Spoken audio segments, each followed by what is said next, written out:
하게 될 주요 내용들을 간략하게 말씀드리자면 분산되어 있는 보이스피싱 예방 기능들을 하나로 모은 통합 플랫폼인 AOF의 기획 및 모의 경영 전 과정을 소개해드리고자 합니다. 사실 저희가 탐구 과정을 적었지만 일종의 사업 발표예요. 그러니까 잘 듣고 현명한 투자 부탁드립니다. 저희가 기획한 플랫폼 AOF는 현재 통신사, 금융기관, 수사기관 등으로 분산되어 있는 보이스피싱 예방 기능들을 단 하나의 앱으로 통합해서 제공해드리는 서비스입니다. 저희 팀원들은 모두 경영학과를 진학하고 있는데요. 따라서 단순히 앱을 개발해보자 하는 기술적인 접근에 그치지 않고 린 스타트업이라는 책을 깊이 있게 읽고 배운 지식을 직접 사업 아이디어 구체화 과정에 적용해 보았습니다. 또한 저희가 기획한 AOF는 단순한 수익 사업이 아니라 영리 극대화보다 조금 사회에 공헌하는 것을 우선시하는 소셜 벤처로 구상하였습니다. 그래서 여러분이 잘 알고 계시는 토스나 마켓컬리와 같이 스타트업으로 시작해서 대기업이 된 그런 기업들이 밟았던 과정처럼 사업 계획서를 현재 운영하고 있는 금융기업 CEO분께 직접 받아서 수기로 작성하고 모의 기업을 경영해 보면서 그러한 역량을 실천적으로 검증한 프로젝트입니다. 저희가 주제를 선정한 이유를 말씀드리겠습니다. 보이스피싱 예방을 많은 사회 문제 중에 선택한 이유는 사실 개인적인 일화였는데요.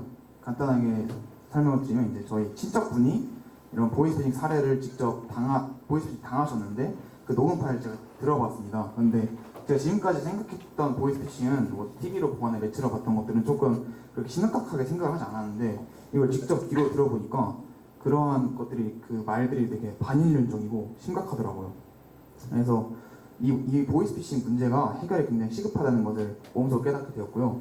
그리고 이 문제가 심각한 사실은 여기 화면에 보이시는 통계 데이터, 세 가지 통계 데이터로도 확인이 가능합니다. 이거는 경찰청 통계에서 가져온 그래프인데요. 경찰청 통계에 따르면 보이스피싱 피해액은 2023년 약 4천억 원에서 25년 1조 2천억 원으로 사상 처음으로 1조 원을 돌파하면서 그 피해액이 폭증했습니다. 그리고 피해가 취약계층이 집중되고 있는데요. 보일지 모르겠는데 파란색 선으로 되어 있는 그래프가 50대 이상 피해자 비율입니다. 50대 이상 피해자의 비중이 2023년 32%에서 25년 기준 53%까지 치솟았습니다.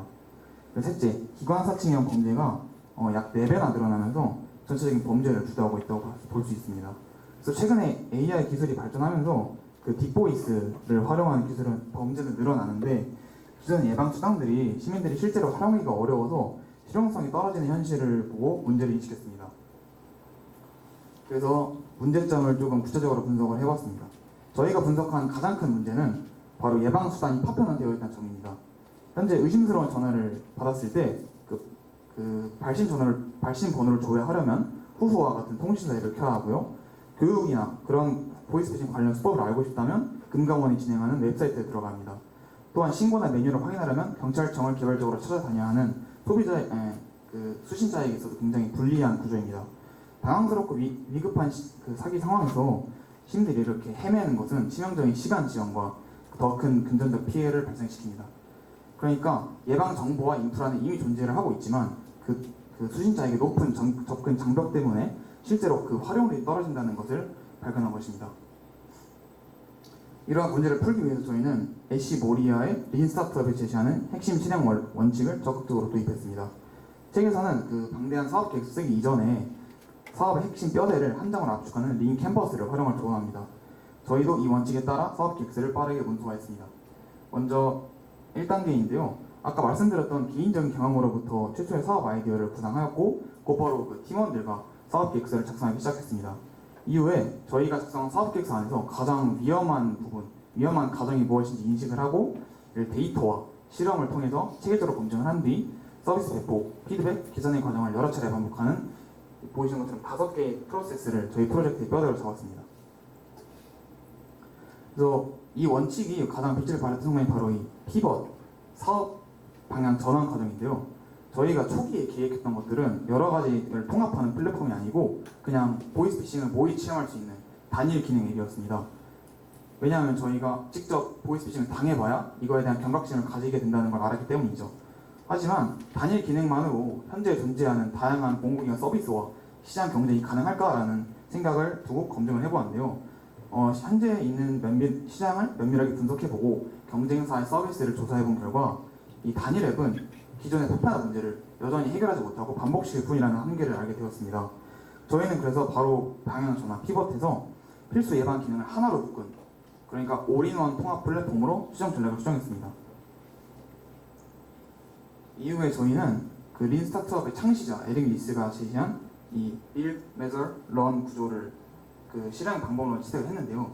이게 사실 모든 분들이 처음 들어보는 거라고 생각을 하고 저도 이걸 처음 접했을 때 굉장히 어색했습니다. 좀 쉽게 설명을 해드리자면 처음부터 완벽한 제품을 가지고 시장에 내놓는 것이 아니라 우선은 최소한의 기능을 포함한 형태로 빠르게 만들어보고 그것이 빌드입니다. 그리고 다음 measure, 실제 사용자의 반응을 데이터로 측정을 합니다. 그리고 learn, 그 데이터를 근거로 다음에 어떤 점을 개선해야 할지를 배우는 과정을 계속해서 반복을 하는 것입니다. 저희도 이 구조를 그대로 따랐는데요. 빌드 단계에서는 저희가 통합하기로 한 핵심 기능들을 간략하게 구현한 MVP라고 나와 있을 텐데 이게 최소 기능 제품의 약자입니다. 이 서비스를 개발했고요. 매절 단계에서는 지인과 친척을 대상으로 설문조사를 진행해서 그 긍정적인 응답을 얻었습니다.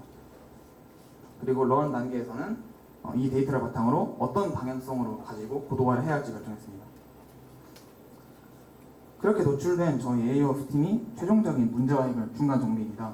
문제의 본질이 뭐였냐면 예방 기능들이 사방으로 흩어져서 시민들에게 접근 장벽을 만들고 있다는 점이었습니다. 이에 대한 저희 핵심 해결 방안은 첫 번째, 오이 체험 시뮬레이션, 통합대응 매뉴얼, 번호 조회라는 핵심 3대 기능을 단 하나의 플랫폼으로 종합을 하는 것입니다. 표준화된 경험을 하나의 앱으로 번들링, 그러니까 통합함으로써 접근 장벽을 근본적으로 제거하고 실제 예방률과 활용률을 유의미하게 끌어올리는 그러한 사용자 중심의 통합 경험을 제공하고자 합니다. 그 다음에는 저희가 이제 시장에서 어떻게 살아남을지에 대한 시장 전략을 말씀드리겠습니다. 이 전략을 세우면서 고려한 개념이 마이클 포터, 저명한 경제학자죠. 마이클 포터의 본원적 전략입니다. 이것도 사실 아까 말씀드린 것처럼 굉장히 어색한 개념일 텐데요. 이것 또한 쉽게 설명을 드리자면 기업이 경쟁에서 우위를 갖는 방법은 크게 두 가지뿐이라고 제시를 합니다. 첫 번째는 가격적인 측면, 비용 우위 전략이라 하는데요. 남들보다 더 싸게 제공을 해서 이기는 방법이고, 다른 하나는 차별화 전략. 가격을 가지고 경쟁하는 것이 아니라 내가 가진 서비스의 기능을 고도화시켜서 나는 쟤네들이랑 달라라는 인식을 심어주는 방법입니다. 저희는 자본이랑 인력이 굉장히 제한적인 고등학생이라는 점을 고려를 해서 가격으로 경쟁하는 비용 우위 전략은 현실적으로 불가능하다는 판단을 내렸고요. 그래서 처음부터 차별화 전략을 선택했습니다. 기존의 서비스들은 이미 각자 영역에서 굉장히 고도화된 기술들을 가지고 있습니다. 아무래도 저희 같은 평범한 고등학생이 기술을 개발해서 이런 서비스들과 경쟁을 하기에는 굉장히 어렵겠죠. 그래서 저희는 아까 계속해서 말씀드리지만 번들링 전략으로 차별화를 시도했습니다. 다양한 기관의 개별 서비스들이 치열하게 경쟁을 하고 있는 레드오션이 아닌 이들을 유기적으로 통합한 올인원 플랫폼이라는 새로운 독립적인 블루오션 시장을 개척한 것입니다. 그래서 저희가 개발한 서비스를 이제 확산을 시켜야 소비자들이 사용을 하지 않겠습니까? 그래서 이거에 대해서도 또한 새로운 이론을 가져오는데 그것이 제프리 무어가 주장한 캐즘 이론입니다. 이거도 쉽게 설명해드리자면 새로운 제품이나 서비스가 나오면 그러한 것들을 좋아하는 소비자층이 사용을 하게 됩니다. 하지만 그 소비자들을 넘어서 대중적인 많은 사람들이 대중이 그런 서비스를 사용하기 위해서는 특정 트리거가 필요한데요. 이 초기 수익자들을 넘어서 다수의 대중에 퍼지는 단계에서 마치 큰 절벽 같은 간극이 생기게 되고 그거를 캐즘이라고 합니다. 그래서 많은 신제품들이 캐즘을 견디지 못하고 사라지는데요. 대표적으로 LG전자에서 예전에 개발한 롤러블 폰이라고 대걸대걸 접히는 핸드폰이 있는데 그런 거가 이제 이 캐즘을 넘지 못하고 대중화되지 못한 대표적인 사례라고 볼 수 있습니다. 그래서 이 무어는 캐즘을 넘기 위해서는 처음부터 전체 시장을 노리지 말고 특정 좁은 시장, 그러니까 틈새 시장, 비치헤드 마켓을 먼저 완전하게 장악을 한 뒤에 그 성공을 발판 삼아서 인근 시장으로 확장을 해야 한다고 주장합니다. 그래서 저희는 보이스피싱 피해 비중이 가장 높은 50대 이상 중장년, 노년층을 서비스 대상으로 설정했습니다. 이 집단은 이 보이스피싱 예방 서비스에 대한 필요가 굉장히 절실한 집단이기 때문에 저희가 개발한 서비스의 효용을 체감을 하고 강력한 조기 신뢰를 형성을 해줄 것입니다. 다음은 저희가 아까 초반에 얘기했는데 저희가 창업한 기업은 소셜벤처입니다. 그 소셜벤처는 수익 모델이 굉장히 중요한데요. 그래서 크게 세 가지로 저희는 구상을 했습니다. 첫 번째 B2B. 한글로 해석을 하자면 기업이 기업한테 준다는 의미인데요. 저희가 개발한 서비스를 금융 IT 기업의 정보 보호, 이게 법적으로도 의무 교육으로 지정이 되어 있거든요. 그래서 그것과 연계를 해서 저희 모의 체험 시뮬레이션을 교육 콘텐츠로 패키징을 해서 제공하는 방식입니다. 두 번째 B2G, 저희 기업의 상품을 정부나 공공기관에게 제공하는 방식인데요. 그래서 보이스피싱 예방 솔루션 라이선스 공급 계약입니다. 마지막으로 저희 학교에서 창제 시간에 많은 교육 서비스 듣잖아요. 그것처럼 초, 중, 고 대학교를 대상으로 한 교육 강연을 통해서도 운영 지원 일부를 조달하기로 했습니다. 그래서 캐즘 이론 슬라이드에서 50대 이상 연령층을 타겟을 한다 말씀드렸는데요. 거기서 저희는 멈추지 않고 빅체더 마켓의 신뢰를 줄이자 확산시키는 코즈 마케팅을 적용했습니다. 코즈 마케팅이 뭐냐면 그러니까 기업의 사업 영역과 사회적 이슈 사이의 적합성이 성공을 결정하는데 저희 플랫폼은 보이스피싱 예방, 애초에 조금 사회적인 것과 연결이 되어 있기 때문에 코즈 마케팅이 굉장히 적합하다는 판단을 내렸습니다. 그래서 사용자가 앱 내에서 저희 모의 체험을 완료하거나 매뉴얼 교육 이수를 하면 저희 B2B, B2G 수익 지원의 일정 비율이 보이스피싱 피해자들에게 지원 모금으로 가는 수익 구조를 설계했습니다. 그래서 단계별 자금 조달 방안을 설정을 했는데요. 빠르게 읊어보자면 스타트업 기업들을 위해서 많은 정부가 진행하는 제도들이 이미 준비가 되어 있어요. 하지만 그런 것들 대부분이 성인 기준이에요. 그러니까 고등학생인 저희가 지원할 수 있는 제도가 애초에 많지 않은 거죠. 그래서 현재 나이대에서 할 수 있는 창업 경리 대회 같은 데 진출을 해서 저희의 히스토리와 그리고 실무 이력을 쌓고 성인이 된 뒤에는 대학교에서 제공하는 그러한 지원금, 그리고 정부가 제공하는 지원금 이런 것들을 받아서 현실적이고 유기적인 로드맵을 갖추었습니다. 지금까지는 굉장히 경영 이론들을 말씀드려서 좀 지루하셨을 수 있는데 이제는 저희가 실제로 탐구 과정을 하면서 어떤 것들을 했었는지 보여드릴 거니까 조금만 더 집중을 해주면 좋겠습니다. 그래서 이거는 저희가 실제로 진행한 서비스 배포와 및 설문조사 결과 데이터인데요. 네, 데이터고 총 14명 정도의 표본을 소집단으로 응답을 분석한 결과 첫인상과 직관성에 대해서 많은 긍정적인 응답을 받았습니다. 또 사용 내용에 대해서도 분명히 긍정적 답변을 받았고요. 반면에 이제 주관식 문항에서 이 앱을 어떻게 개선하면 좋겠냐는 그 답변이 조금 저희가 피드백을 수용한 부분이었습니다.